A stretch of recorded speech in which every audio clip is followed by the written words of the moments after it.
डिंपल यादव नाम तो सुना ही आपने, बड़ा नाम है और एक बड़े राजनीतिक घराने की बहू है। और अभी अगर बात की जाए तो वो लोकसभा में उत्तर प्रदेश से गई हुई सांसद है, मैनपुरी से। डिंपल यादव वो नाम जो अक्सर चर्चाओं में रहता है। डिंपल यादव पढ़ी लिखी, सौम्य, संस्कारी, अपने स्वभाव और अपने व्यक्तित्व से किसी को भी प्रभावित कर लेती है। पूरे पारिवारिक कुनबे को जोड़ने वाली। क्या डिंपल यादव की कुंडली आपको पता है? क्या आपको पता है कि डिंपल की कुंडली में क्या है? क्या डिंपल की कुंडली में राजयोग है? क्या डिंपल उत्तर प्रदेश की मुख्यमंत्री बनने के भी राजयोग है? क्या डिंपल यादव की कुंडली क्या कहती है? ये जानने के लिए बने रहिए हमारे साथ। मैं शिव, आप देख रहे हैं लाइव यूपी न्यूज़ 24। हम बताने जा रहे हैं कि डिंपल यादव की कुंडली में क्या है। डिंपल यादव की अगर कुंडली की बात करी जाए तो 15 जनवरी 1978 इनकी डेट ऑफ बर्थ है। पुणे में इनका जन्म हुआ, 2 बजे का इनका समय है। जैसा कि ganesaspeak.com के थ्रू जो हमें उनकी कुंडली मिली, उसका जब विश्लेषण किया तो उसमें कई ब्राह्मणों ने और कई पुरोहितों ने, कई ज्योतिषाचार्यों ने अलग अलग तरह से उनकी कुंडली का विश्लेषण किया है। अगर हम बात करें तो उनकी मीन राशि की कुंडली है। और ऐसे में अगर लगन की बात करते हैं तो आपको यह भी बता दें कि डिंपल यादव की वृषभ लगन की कुंडली है। वृषभ जिसका नेतृत्व शुक्र करते हैं। शुक्र क्या है? भोग विलासता, ऐश्वर्य, संपन्नता, लग्जेरियस, चमकीलापन। और अगर बात करें तो प्रभावित व्यक्तित्व की बात अगर करते हैं तो जिसका वृषभ लग्न में जन्म होता है वो अपने आप में एक आकर्षक होता है, लोगों को अपनी तरफ आकर्षित करता है। ये माना जाता है कि किसी भी ऐसी जगह जहां लोकप्रियता की आवश्यकता होती है वहां शुक्र की बहुत बड़ी प्रधानता होती है। और इनकी कुंडली ही शुक्र प्रधान है। इनकी कुंडली लग्नेश जो है वो शुक्र है। इसीलिए आप देखते हैं कि डिंपल यादव की चार्मिंग हर तरफ दिखाई पड़ती है। खास और अगर बात करें तो जिसका शुक्र अच्छा होता है वो फिल्म स्टार होता है, वह राजनेता होता है। इसके अलावा अगर बात करें तो अच्छा कलाकार होता है और उसका व्यक्तित्व अपने आप में बड़ा चमकीला होता है, बड़ा प्रभावी होता है। और ऐसे ही डिंपल यादव का भी व्यक्तित्व अपने आप में प्रभावी है। आपने देखा होगा कि डिंपल यादव की एक झलक देखने के लिए लोग मिल्कीपुर में लाइन पे लाइन लग जाती है। डिंपल यादव आज भी लोगों में, अगर बात करें समाजवादी पार्टी की, तो उनकी सभाओं में डिंपल यादव की डिमांड्स क्रिएट होती है। लेकिन बात यह है कि डिंपल यादव की इस समय महादशा किस ग्रह की चल रही है, डिंपल यादव कि कौन सी दशा उनको उत्तर प्रदेश का मुख्यमंत्री बना सकती है। तो आपको हम बता दें, वर्तमान में डिंपल यादव की जो दशा है वो चंद्रमा की दशा है। चंद्रमा उनका बहुत प्रभावी है।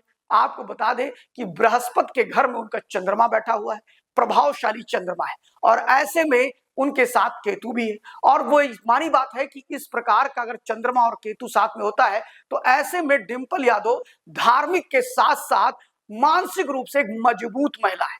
और अगर उनकी बात करें तो धार्मिक के साथ साथ मजबूत महिला है, यानी कि उन्हें अध्यात्म और अपने जीवन में मानसिक रूप से इतनी सक्षम है कि कोई भी उनको डिगा नहीं सकता है। बहुत से ऐसे मामले भी आते होंगे या आ रहे होंगे जहां पर अखिलेश यादव शायद त्वरित निर्णय न ले पाते हो, जहां पर डिंपल यादव निर्णय लेने की क्षमता रखती हैं। और ये चंद्रमा की महादशा 2030 में डिंपल यादव की खत्म हो जाएगी। उसके बाद मंगल की दशा चालू होगी। और ऐसे में अगर मंगल की दशा में अखिलेश यादव डिंपल यादव को आगे करते हैं, प्रोजेक्ट करते हैं, तो इसका एक अच्छा परिणाम आएगा।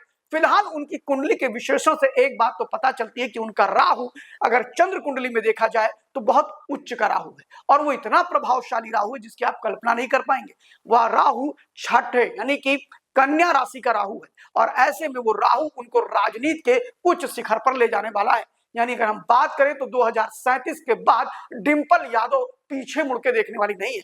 अगर अखिलेश यादव ने अभी से ही उन्हें मुख्यमंत्री की हैसियत से प्रोजेक्ट करना शुरू किया तो आप ये निश्चित मान लीजिए कि 2037 में भाजपा के लिए काल हो जाएंगे डिंपल यादव। और स्थिति यह है कि उनकी लोकप्रियता उस समय अपने उफान पर होगी, जिसमें उनकी राहु की महादशा चलेगी। आपको यह भी बता दें कि उनका राहु सप्तम भाव में बैठ गया है, किसमें? चंद्र कुंडली में। और अगर ऐसे में देखा जाए तो ये राहु जो होता है ये बड़ा ही लग्जेरियस प्लैनेट्स होता है, बहुत ही प्रभावशाली ग्रह होता है। और ये डिंपल यादव की कुंडली में बैठा हुआ है। और अगर बात करें तो मंगल की जब महादशा शुरू होगी तो डिंपल यादव दुनिया में उनके आगे कोई टिक नहीं पाएगा। स्थिति ऐसी है कि डिंपल यादव का जो मंगल है वो पराक्रम भाव में बैठ करके सीधे अष्टम भाव यानी अपने ही घर को देख रहा है। ऐसे में डिंपल यादव के साहस का क्या कहना। डिंपल यादव के साहस को सलाम करना होगा कि वो किसी से भी टकरा सकती है।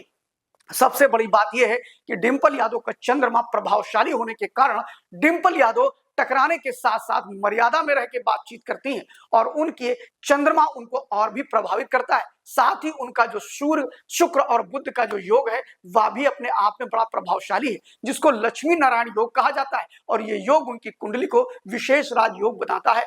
फिलहाल आपको बताते चले कि इस कुंडली की अगर हम जो चर्चा कर रहे हैं, इसमें महादशाओं के आधार पर डिंपल यादव की महादशा मंगल की जब चलेगी तो वो और भी प्रभावशाली हो जाएगी, उनका ऑरा और भी बढ़ जाएगा। यानी 2027 का चुनाव हो या फिर 27 के बाद 29 के चुनाव तक डिंपल यादव की जो अपनी छवि है, राजनीतिक छवि, वो बहुत ही उफान पर चली जाएगी। इसमें कोई दो राय नहीं है कि 2037 के बाद डिंपल यादव का राजनीतिक कैरियर और भी उफान पर जाएगा।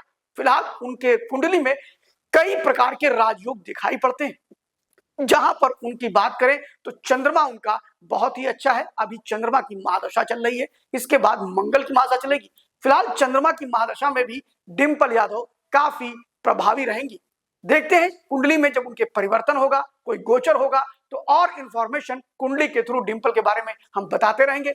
देखते रहिए live news 24। Thank you very much.